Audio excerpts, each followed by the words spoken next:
உங்களுக்கு பிரேக்கப் நடந்திருக்கும். ஸோ ஆன்லைனில் வந்து சில வீடியோஸ்லாம் பார்த்துருப்பீங்க. அதை பார்த்துட்டுலாம் நோ கான்டாக்ட் போயிருப்பீங்க. ஸோ அதுக்கப்புறம் ஒரு 1 ஆர் 2 மந்த்ஸ்க்கு அப்புறம் சம் டேஸ்க்கு அப்புறம் வந்துட்டு உங்களுக்கு வந்து ஒரு ஃபீல் வந்திருக்கும். ஓகே, நம்ம தான் நோ கான்டாக்ட் போயிட்டோம்ல, இப்போ வந்து ஒரு நம்ம எக்ஸுக்கு வந்து ஒரு மெசேஜ் பண்ணலாமா அப்படின்ற தாட்ஸ்லாம் வரும். ஸோ வந்து நம்ம மெசேஜ் பண்ணால் அவள் என்ன நினைப்பா, ரிப்ளை பண்ணுவாளா மாட்டாளா, ஸோ கண்டுக்காமல் மறுபடியும் அசிங்கப்படுத்திடுவாளா அப்படின்னு ரொம்ப ஓவர் திங்கிங் வந்து போயிட்டே இருக்கும். ஸோ ஏதாச்சும் ஒரு மெசேஜ் பண்ணிடலாம் அப்படின்னு டிசைட் பண்ணுவீங்க. ஹார்ட் பீட்லாம் ரைஸ் ஆகும். சரி, ஒரு வழியாக மெசேஜ் பண்ணிடுவீங்க. பட் ஆனால் மெசேஜ் பண்ணி 1 hour ஆகும், 2 hour ஆகும், 1 day கூட ஆயிரும். அங்கிட்டிருந்து எந்த ஒரு ரெஸ்பான்ஸும் வராது. அதை பார்த்துட்டு இன்னும் ஃப்ரஸ்ட்ரேட் ஆகி நிறைய மெசேஜஸ் பண்ண ஆரம்பிப்பீங்க, கால் பண்ண ஆரம்பிப்பீங்க. ஸோ அதுக்கும் ரெஸ்பான்ஸ் இருக்காது. அவங்க வந்து உங்களை பிளாக் பண்ணி விட்ருவாங்க சம்டைம்ஸ்.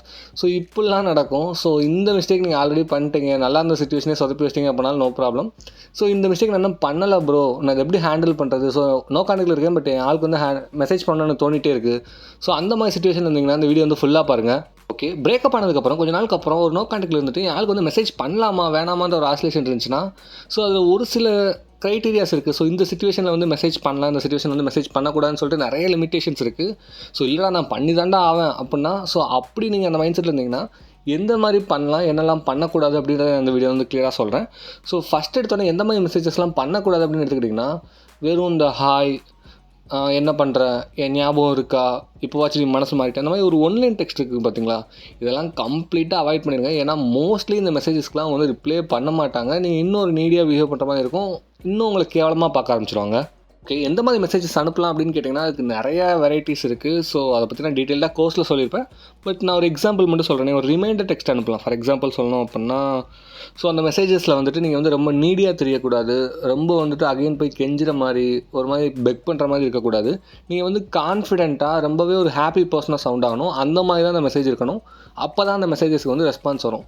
ஒரு எக்ஸாம்பிள் சொல்லணும் அப்படின்னா, ஒரு ரிமைண்டர் டெக்ஸ்ட்டுக்கு அவங்க கேர்ள் ஃப்ரெண்ட்ட வந்துட்டு, ஹே நம்ம லாஸ்ட் இயர் வந்துட்டு இந்த இடத்துக்கு வந்து டூர் போனோம்ல, ஸோ அங்கே வந்துட்டு அந்த ஒரு ரெஸ்டாரண்ட்டில் சாப்பிட்டோமே, அந்த ரெஸ்டாரண்ட் பேர் என்ன அப்படின்ற மாதிரி கேட்கலாம். ஸோ ஸ்டே பண்ண ரெசார்ட்டோட நேம் கேட்கலாம். ஸோ இதை அனுப்பும்போது ஆப்வியஸாக அதில் ஒரு நீடினஸ் இருக்காது, ஒரு பெக் பண்ணுற மாதிரி இருக்காது. இவன் ஏன் சம்மந்தமே இல்லாமல் அதை கேட்குறான், ஒருவேளை வந்து மூவ் ஆன் ஆகிட்டானா, வேறு கேர்ளோட அந்த பிளேஸ்க்கு வந்து போகிறானா, இந்த மாதிரிலாம் அவங்க கேர்ள் ஃப்ரெண்ட் வந்து திங்க் பண்ணுவாங்க. இதுக்கு வந்து பாசிட்டிவ் ரெஸ்பான்ஸ் வரும். பட் உடனே இந்த மெசேஜ் நான் அனுப்புனா எல்லாத்துக்குமே ரெஸ்பான்ஸ் வந்துருமா அப்படின்னு கேட்டால் அதுவும் கிடையாது. ஸோ நீங்கள் கரெக்டான டயத்தில் மட்டும்தான் இந்த மெசேஜ் அனுப்புனா மட்டும்தான் இதுக்கு வந்து ரெஸ்பான்ஸ் வரும். ஸோ இது போகவும் நிறைய மெசேஜஸ் இருக்குது, அது ரிமைண்டர் டெக்ஸ்ட் இருக்குது. ஸோ அதனால் எக்ஸாம்பிளோட நான் கோர்ஸஸில் கொடுத்துருப்பேன். உங்களுக்கு வந்து டெப்த்தாக தெரியணும் அப்படின்னா கோர்ஸ் வந்து ட்ரை பண்ணி பாருங்கள். ஸோ இல்லை ப்ரோ நான் காலில் தான் பேசுவேன், நான் கால் பண்ணணும் அப்படின்னா தயவு செஞ்சு கால் வந்து நான் ப்ரிஃபர் பண்ண மாட்டேன். இல்லை நாங்கள் காலில் மட்டும் தான் பேசிப்போம் அப்படின்னா கால் பண்ணலாம். பட் அதுவுமே அவங்க எந்த டைம் வந்து கால் எடுக்க மாட்டாங்கன்றதை கிளியராக தெரிஞ்சு வச்சு அந்த டைம் கால் பண்ணணும். ஸோ அவங்க எடுக்கல அப்படின்ற பட்சத்தில் அதுக்கப்புறம் ஒரு வாய்ஸ் நோட்டாக நீங்கள் வந்து வாட்ஸ்அப்பில் வந்து சென்ட் பண்ணலாம். ஸோ அப்போ இதே மாதிரி கொஸ்டின்ஸ் வந்து ஸ்டார்ட் பண்ணலாம். அதுக்கப்புறம் நீங்கள் வந்து கான்வர்சேஷன் வந்து கண்டினியூ பண்ணலாம். ப்ரோ நான் கரெக்டாக சிச்சுவேஷன் அனலைஸ் பண்ணி தான் டெக்ஸ்ட் பண்ணேன், but still N girl friend வந்து ரெஸ்பாண்டே பண்ணல, இப்போ நான் என்ன பண்ணுறது அப்படின்ற மாதிரி கொஸ்டின் உங்களுக்குள்ளே இருந்துச்சு அப்படின்னா, ஸோ கம்ப்ளீட்டாக நீங்கள் அடுத்து எந்த ஒரு ப்ரெஷர் அப் மெசேஜுமே அனுப்பிடவே கூடாது. ஏன் ரிப்ளை பண்ண மாட்டேற, அவ்வளோ திமுறை, இந்த மாதிரி எதுவுமே போயிடக்கூடாது. ரிப்ளை பண்ணலாம், எதுவுமே போயிடக்கூடாது. கம்ப்ளீட்டாக ஒரு 2 to 4 weeks வந்து ஒரு கம்ப்ளீட் சைலன்ஸ் வந்து மெயின்டைன் பண்ணணும். ஸோ அந்த பீரியட்லேயும் உங்கள் கேர்ள் ஃப்ரெண்ட் வந்து கீப் ஆன் திங்க் பண்ணிட்டே இருப்பாங்க, என்ன ஒரு மெசேஜ் பண்ணால் நம்ம ரெஸ்பான்ஸ் பண்ணல, பட் ஸ்டில் அவன் வந்து எதுவுமே பெருசாக அடுத்து ஒரு எஃபர்ட்டே போடலையே, ஒரு வேளை மூவ் ஆன் ஆகிட்டானோ அப்படின்ற ஒரு ப்ரெஷருக்குள்ளே அவங்க போயிட்டு அடுத்து நீங்கள் பண்ணுற மெசேஜஸ்க்கு வந்து ஃபாஸ்ட்டாக வந்து ரெஸ்பான்ஸ் பண்ணுவாங்க. ஸோ அதனால் நீங்கள் மெசேஜ் பண்ணதுக்கு அவங்க ரெஸ்பான்ஸ் பண்ணலைனாலும் அதை கண்டுக்காமல் விட்டுறணுமே தவிர, அதை விட்டுட்டு நான் கீப் ஆன் போயிட்டு நான் ப்ரெஷர் பண்ணுவேன்னு சொல்லிட்டு இருக்கிற சிச்சுவேஷனை இன்னும் டேமேஜ் பண்ணிக்காதீங்க. இன்கேஸ் உங்கள் எக்ஸ் வந்து கண்டிப்பாக உங்கள் லைஃப்பில் திரும்ப வேணும் அப்படின்னு நினச்சிங்கன்னா அதுக்காகவே எக்ஸ்பேக் கோர்ஸ் ரைட் பண்ணியிருக்கேன். ஸோ ஏன் நான் அதை ட்ரை பண்ணணும் அப்படின்னு கேட்டிங்கன்னா, நான் ஒரு எக்ஸாம்பிள் சொல்கிறேன். லிட்டரலாக நீங்கள் ஒரு பாலைவனத்தில் இருக்கீங்க. ஸோ ஏதோ ஒரு பக்கம் வந்து 50 கிலோமீட்டர் போனால் உங்களுக்கு ஊர் வரும்னு தெரியுது, பட் ஆனால் அது எந்த டேரெக்ஷன்னு தெரில.